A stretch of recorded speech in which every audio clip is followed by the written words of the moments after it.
आप जो मेरे सामने देख पा रहे होंगे, इसे देख करके शायद ही आप ये बोलें कि ये ड्रोन है, but yes this is a drone. But इसका पर्पस अलग है और इसका यूज़ केस अलग है। इसे अलग चीज़ों के लिए बिल्ड किया गया है। नॉर्मली अगर हम ड्रोन सोचते हैं तो फोटोग्राफी और वीडियोग्राफी के लिए ड्रोन्स यूज़ करते हैं नॉर्मली।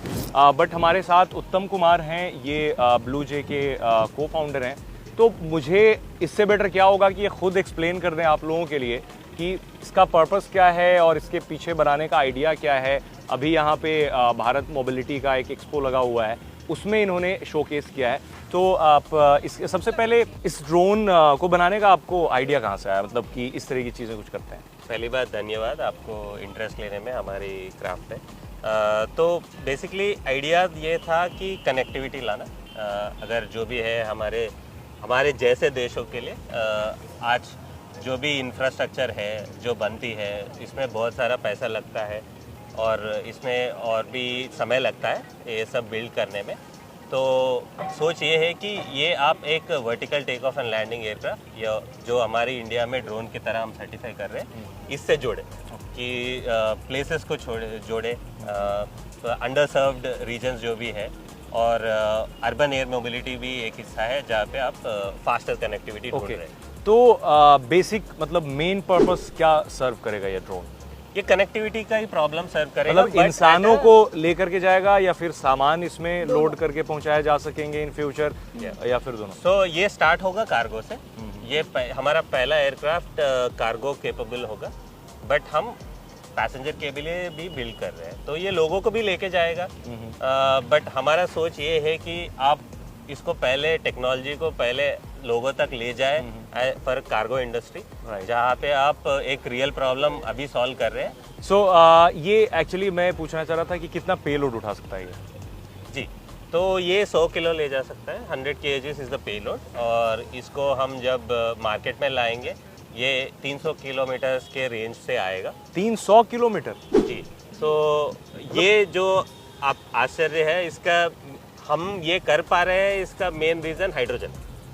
300 किलोमीटर, आई मीन मैं यहाँ से ऑपरेट कर रहा हूँ ड्रोन को, या फिर कोई ऑपरेट कर रहा होगा? ऑटोनोमस होगा, ऑपरेट नहीं बाहर से। ओके, सो कंट्रोलर वाली चीज इसमें नहीं होगी, मतलब ये जब उड़ता है तो इसके लिए हमें कंट्रोलर की जरूरत नहीं पड़ती? How this thing operates? तो ये ऐसा होता है कि इसमें खुद कंट्रोल करने की कैपेबिलिटी होती है। It's autonomous, what we call in aircraft industry. तो आप इसका फ्लाइट पाथ बता दें कि कहाँ कहाँ जाना है, कैसे जाना है, ये खुद वो काम कर जाएगा।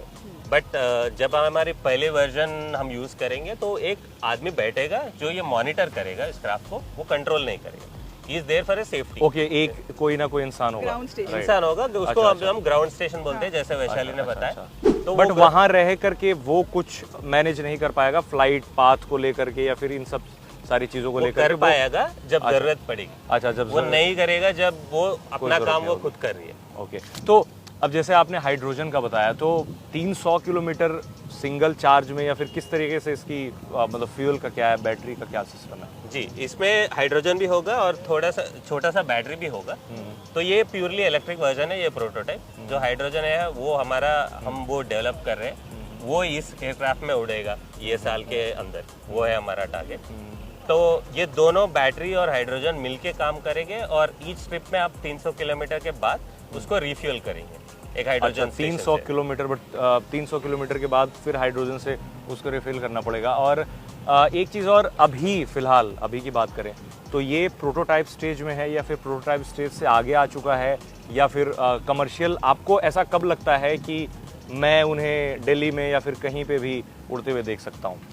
जी, दिल्ली में तो अभी उड़ रहा है। हाँ, अभी तो देखा, नोएडा में उड़ रहा है। नोएडा में उड़ रहा है, यस। हाँ, सो सी देखिए, ड्रोन्स का रेगुलेशन इंडिया में सबसे प्रोग्रेसिव है, मैं मानता हूँ, दुनिया से भी कंपेयर करें। क्योंकि ये एयरक्राफ्ट अगर इसका साइज देखे, इसका पेलोड देखे, इसका साइज देखे, तो बाकी कंट्रीज में शायद ये वीटॉल हो जाए। थोड़े से कंट्रीज होंगे जहाँ पे ये ड्रोन से आप सर्टिफाई कर सकते हैं। तो इंडिया रेगुलेटर्स का प्रोग्रेसिव, इसको ड्रोन कैटेगरी में किया जा सकता है, राइट? किया जा सकता है, क्योंकि हम उसी के अंदर लिमिट कर रहे हैं इसका जो भी ऑल ऑफ वेट है। और कई आई बात कब आप देखेंगे, बहुत ही जल्दी आप देखेंगे, क्योंकि आज ही देखा टेक्नोलॉजी तो रेडी है, हम लोग इसको बिल्ड करके प्रूव कर रहे हैं। और रेगुलेटर्स भी हमारा साथ देने के लिए रेडी है, उनसे भी बातचीत हुई है। तो रेगुलेशन है इसके ऑलरेडी, कैसे सर्टिफाई करना है। इट जस्ट देन एक हमारे प्रोसेस है जो हम टाइप सर्टिफिकेशन बोलते हैं, वो हम यही साल में स्टार्ट करेंगे। अगले साल तक हमको मार्केट में जाना है, ये हमारा एम है। अच्छा, अगले साल तक तो अगले साल I mean it's very amazing to know कि अगले साल तक हमें ऐसे ड्रोन्स देखने लगेंगे। It's very fascinating actually, India के लिए ख़ास तौर पे, जहाँ पे हमें लगता है कि एयर टैक्सी जैसी चीज़ें, मतलब इसे एयर टैक्सी भी अगर कहें तो कोई बड़ी बात नहीं होगी। एयर टैक्सी का कॉन्सेप्ट भी अगर ऐसा ही है, क्योंकि इस पे इंसान भी जा सकते हैं, सामान भी जा सकता है। तो बहुत बहुत शुक्रिया टाइम देने का और आज तक से बातचीत करने के लिए। So let's hope for the best कि बहुत जल्दी हमें उड़ते हुए मिले।